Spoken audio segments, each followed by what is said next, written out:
I'm Theo Metzimakis. I study nuclear physics. That's my daily, let's say, job at the University of Athens. I'm a professor there at the physics department. We're in Santorini for a very special purpose. We are the RAMONES project. We deploy autonomous robotic vehicles with specially designed sensors to explore the hydrothermal vent field of this beautiful place around here. The idea is basically bring an innovative way of exploring radioactivity in the marine environment. To do that, you need a specialized new set of instrumentation, completely innovated.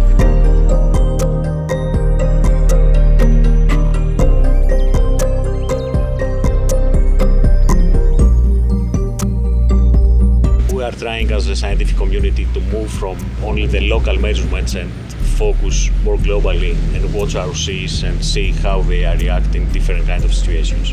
So robotic vehicles play a crucial role because we can deploy them for several days, months, and collecting almost real-time crucial data for all these monitoring activities.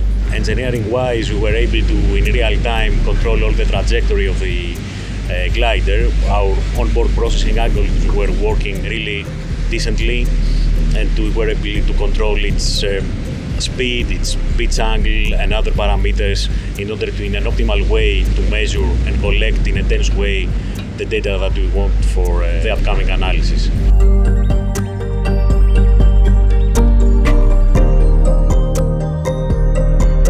I'm Παρασκευή Νομικού, full professor at the University of Athens at the Department of Geology and Geoenvironment. Colombo is a very active submarine volcano 7 km northeast of Santorini. At the depth of 500 meters, we have found very active hydrothermal vents that they are degassing CO2 and other emissions, very toxic gases. Colombo has been erupted in 1650 and has created a lot of problems in Santorini.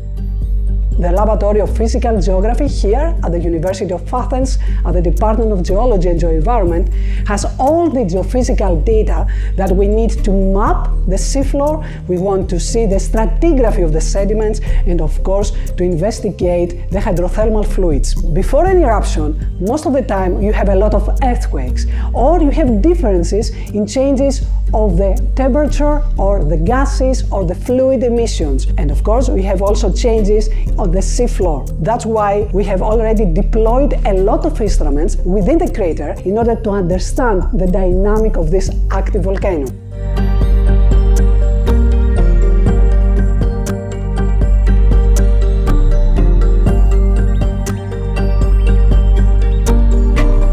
So the concept in RAMONES is to have a surface vehicle, a sail drone, communicating with two underwater gliders, and IST's team is responsible by having them move in a coordinated formation. So technically Lisboa is responsible for the cooperative control and navigation within Project RAMONES, and also the overall computer and communication architecture of all the vehicles.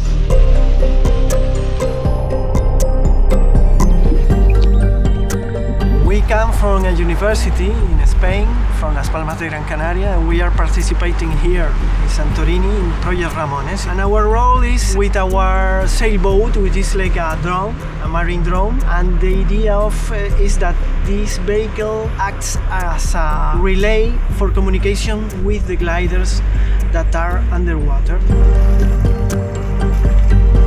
We have been involved in the context of developing surface vehicle for marine applications. In this case, it's our third prototype. One of the nice new things is the ability to communicate in real time between the vehicles and the surface, and that allows for coordinated operations.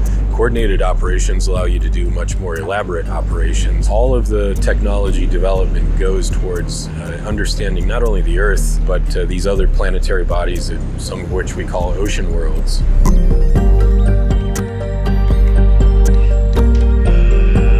Before the RAMONES project, most of these technologies have been tested individually with just one robot. With RAMONES, we try to push the limits even further by combining multiple vehicles. Multiple disciplinaries like underwater vehicles and surface vehicles with scientific stations on the sea bottom.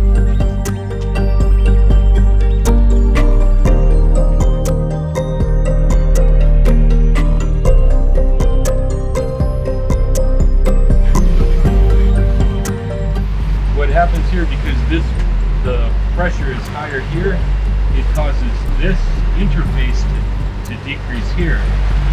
And while it may be like a centimeter or 10 centimeters on the ocean surface, at this interface, because the density is very, very slight as opposed to air and water, it causes this interface to drop perhaps 100 meters.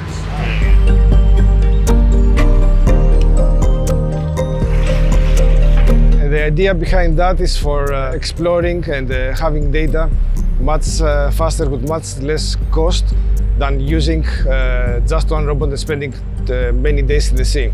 To the best of our knowledge, this is the first time that we combine underwater gliders and sailing surface vehicles with fixed laboratories on the sea bottom.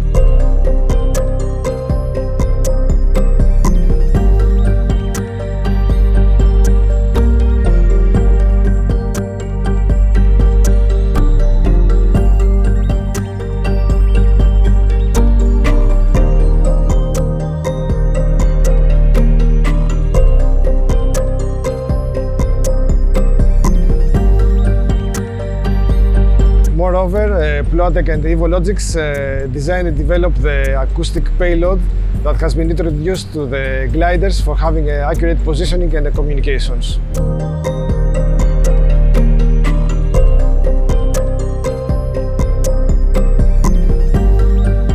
Evologics is a company based in Germany. We are doing acoustic communications and positioning.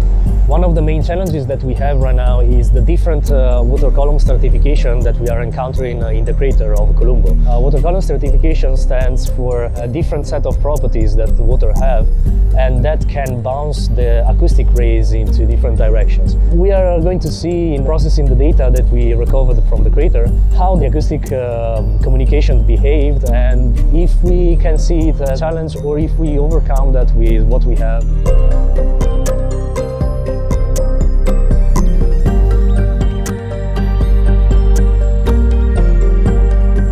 Just concluded some challenging but at the same time exciting and amazing dives. We almost reached 500-meter depth near the active hydrothermal vents, and we were collecting some very crucial data in order to analyze and understand better this environment and its behavior.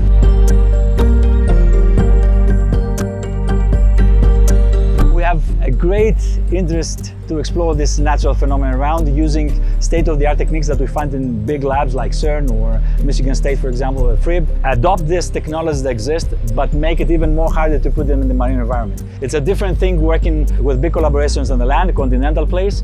It's a different thing trying to make just a jump and dive into the waters to understand what's coming up.